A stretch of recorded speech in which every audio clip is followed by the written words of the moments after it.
dale, dale, dale. ¿Sí? Sí. Yo no te escribo, Carla. Gracias. Bueno, entonces seguimos con el trabajo que sigue, que es el trabajo de Daniel Pérez, que se titula Los tiempos de la justicia penal y el plazo razonable desde la jurisprudencia de la CSJN y la CID. Bueno, Daniel Pérez es abogado por la Universidad de José C. Paz. Daniel, que ahí te veo, también te escuchamos. ¿Qué tal? ¿Cómo le va? Buenos días a todos. Es un gran honor estar compartiendo este espacio con grandes colegas, a los que me antecedieron y los que vendrán en el uso de la palabra, y resaltar sobre todo el orgullo de compartir este espacio con Adrián Martín, con Máximo Sossi, con Mariano Sicardi. Agradecer a la Universidad de La Plata, y sobre todo a la organización, que han recibido con gran calidez a los que venimos de otras universidades, como es la querida Universidad Nacional de José C. Paz. Justamente me parece muy relevante la importancia que hay que darle a este grupo de trabajo. Los tiempos de la justicia penal.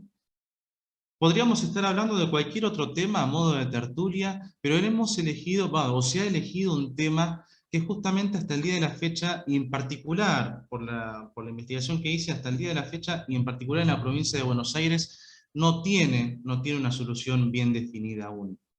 Es una problemática existente. Es por eso que decidí abocarme al análisis jurisprudencial de precedentes de la Corte Interamericana de Derechos Humanos y de la Corte Suprema de Justicia de la Nación. Yendo rápidamente, tomé como uno de los, que sería el leading case de la Corte Suprema de Justicia de la Nación, que es el precedente del OSICER, que no es un fallo exclusivamente penal, pero sí realza la importancia del plazo razonable como garantía judicial, ¿sí? Interpretando de manera armónica el artículo 18 de la Constitución Nacional y por otra parte también el artículo 8.1 de la Convención Americana sobre Derechos Humanos. Me parece sumamente importante de que la Corte en este fallo resalta que si bien no es el plazo razonable una mera obligación moral que tiene que tener la obligación de la Administración de Justicia, pero sí es una garantía judicial que es parte del debido proceso. ¿Sí? Para llevar a cabo un debido proceso tiene que haber, plazo razonable. Por otra parte, me dediqué a analizar trabajos o fallos de la Corte que han sido muy recientes, como van a escuchar, que es Escudero y el fallo Espíndola, que son fallos de 2019 y del 2021. Y en ellos la Corte analiza distintas cuestiones.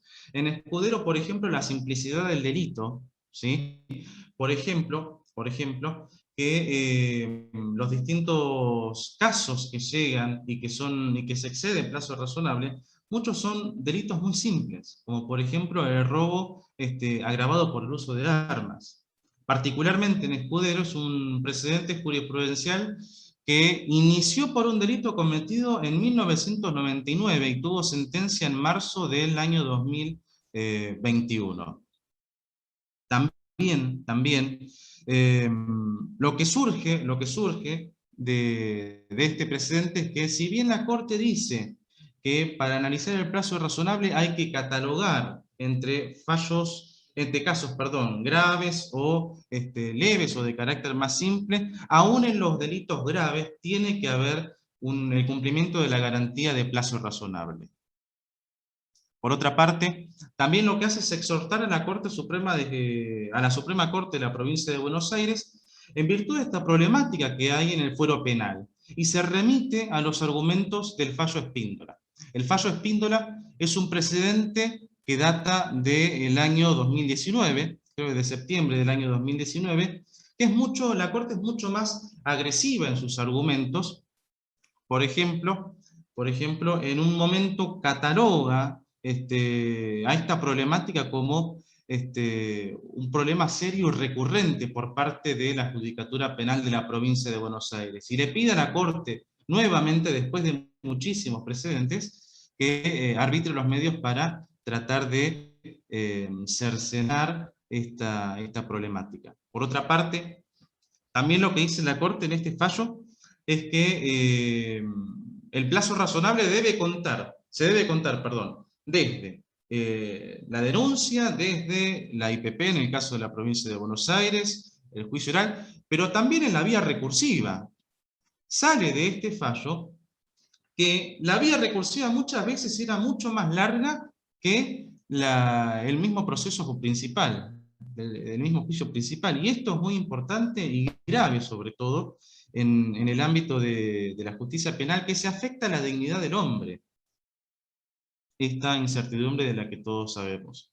Por otra parte, también dice la Corte aquí que no se le puede atribuir al imputado que soporte el retardo de la administración de justicia. Y también que éste no se puede hacer cargo de la celeridad del proceso.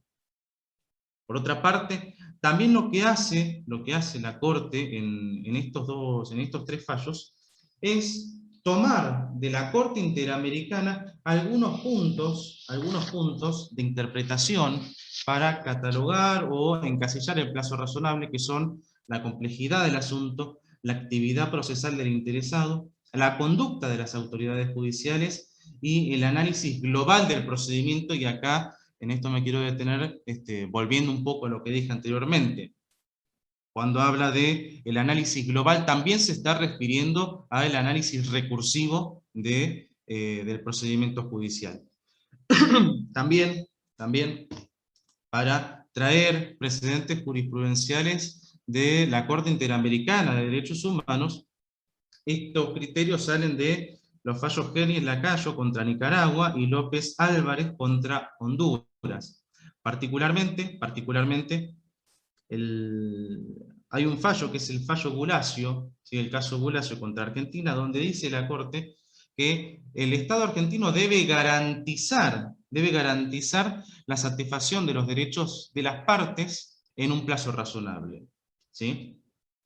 Con estos problemas que quiero plantear, justamente es un trabajo que aún está en proceso, pero que espero tener, cuando tenga el resultado de todo esto, sugerencias y herramientas para que la función judicial, para que la administración de justicia pueda ser pueda actuar cada vez con mayor celeridad, sin cercenar derechos, por supuesto. Sin lugar a dudas, estas jornadas, y ya voy redondeando en virtud del tiempo y para ser solidario con los demás colegas, me parece que surge de estas jornadas planteos, herramientas, soluciones, pero sobre todo reflexiones sobre el funcionamiento de la justicia. Hoy creo que somos responsables nosotros también y tenemos una importante tarea en virtud de luchar y construir un derecho mejor al que tenemos hoy, pero sobre todo, hacer que los mismos ciudadanos que no entienden de derecho peleen por un proceso razonable, peleen por el plazo razonable, pero sobre todo conozcan sus garantías judiciales.